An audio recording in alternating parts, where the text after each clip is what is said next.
From Their Eyes, a Shadow of the Colossus based fic. Chapter 7, Colossal Combat.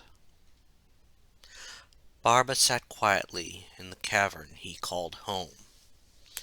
It was one of many that riddled the lands the Colossi had come to, since their banishment from the old land.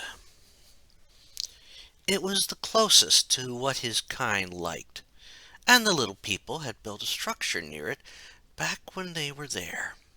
In fact, it brought back many happy memories of the old land.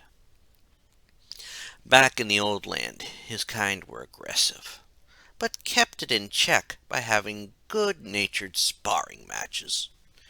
Every day, two of them would have a fight, which most times was just friendly sparring. It was on rare occasion that they had to settle a dispute. It was something that was enjoyed by all. It was even said some of the other colossi would try to predict the winners. Then the dark day came, when Dorman convinced them that the ones in charge were wrong. If there was anything his kind of colossi hated, it was those that purposely did wrong. Barba recalled how eager he and his kin had been to fight for Dorman's cause. It had been unfortunate that they had not realized their folly until it was too late. Almost all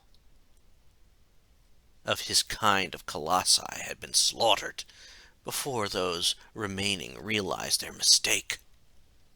The worst part was when they were banished to these lands. Several, when they realized they were stuck in a land where their only companions were the ones who caused them to be banished, decided it was not for them, and they had chosen to end their existence.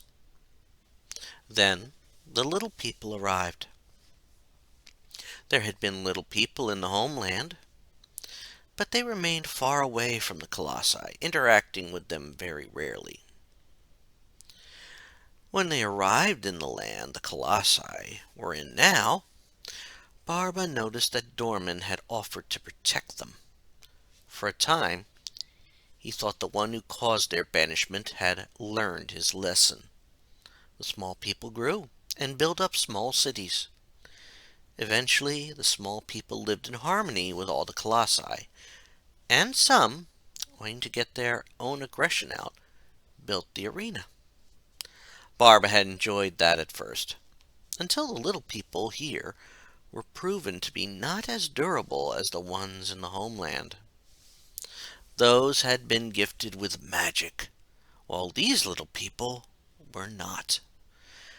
This meant that in the arena, a fight with them was terribly one-sided, and eventually cost the lives of the little people that entered the arena. Barba felt remorse at having snuffed out the life of one, and swore never to do it again.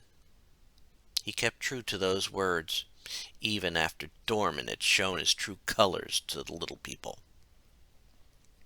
After that, the colossi, again, banded together to stop Dorman, and the result was that Barba was the last of his kind, living near the arena, with part of Dorman's essence in him. He missed the combat, but to keep Dorman from gaining power again was far nobler.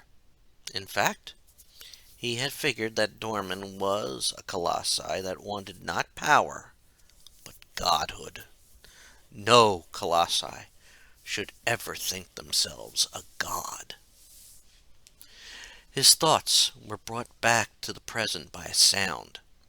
Something was climbing down the wall of the arena. That was something that had not been done in countless years.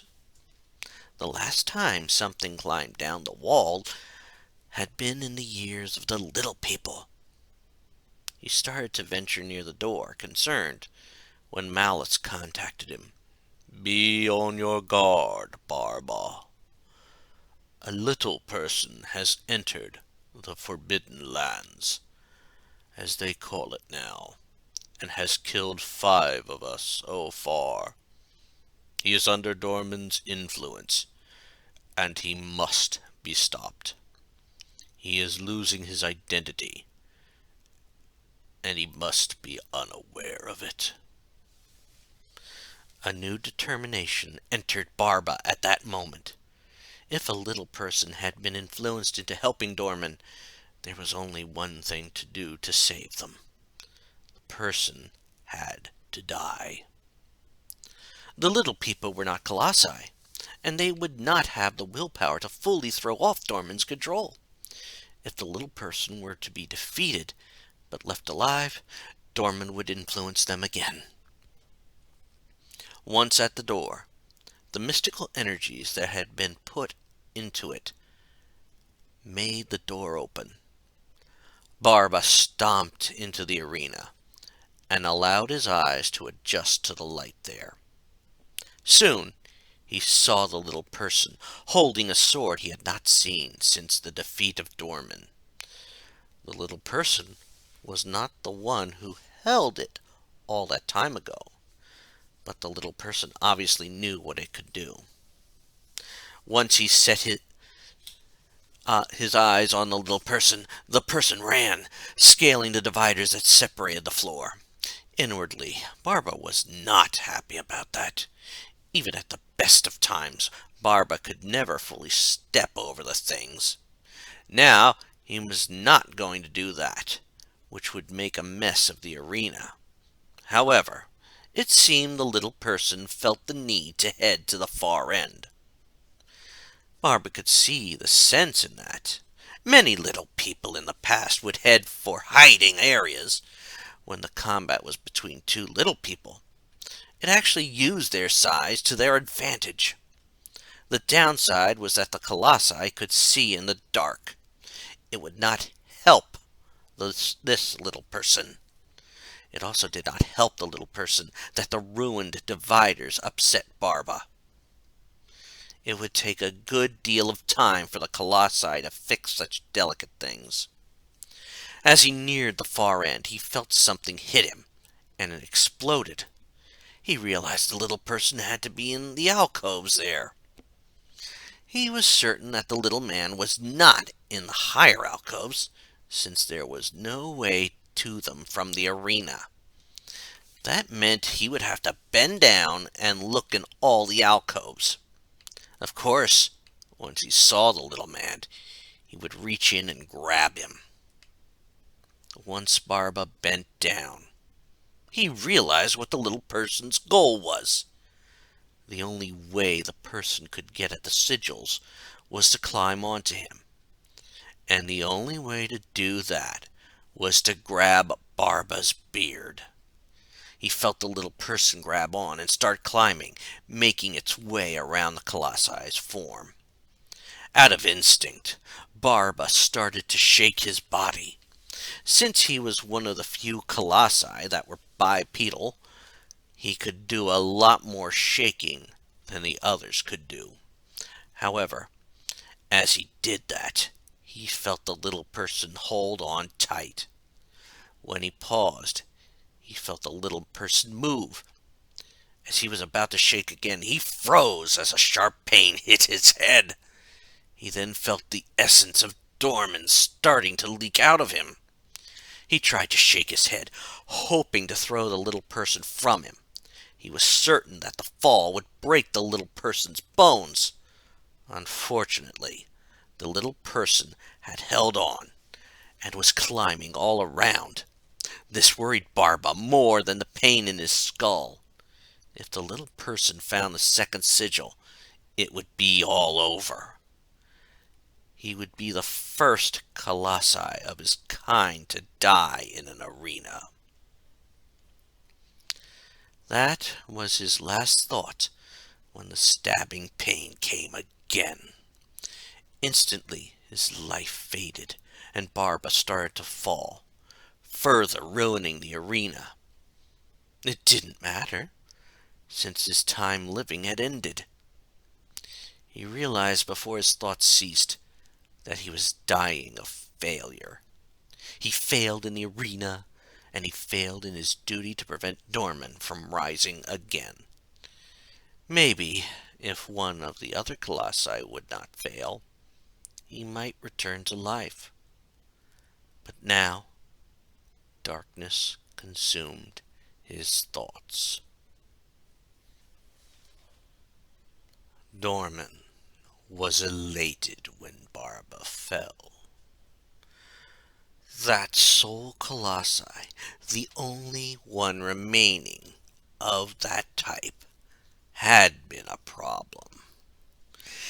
It started with the colossi trying to warn the little people, and continued with this. Now 6 of the traitorous colossi were gone, and the little person had a nice portion of Dorman's essence in him. Of course, it was costing the little person's soul. That was of little concern to Dorman, since it was his freedom that was the goal. Dorman then turned his mind to the next colossi. He knew it would be Hydrus, and that one would pose a challenge. The little people never had the ability to breathe underwater, and Hydrus thrived in the water. He knew that issue had to be addressed, while the shadow beings transported the little person back to the temple. Inspiration hit Dorman, and he used the fraction of his essence in the little person to improve the little person's breathing endurance. It may even allow the little person to withstand being pulled down into the depths of the region Hydrus called home. It would do Dorman no good if the little person died now. He then waited for the little person to come to, so they could begin their hunt for Hydrus.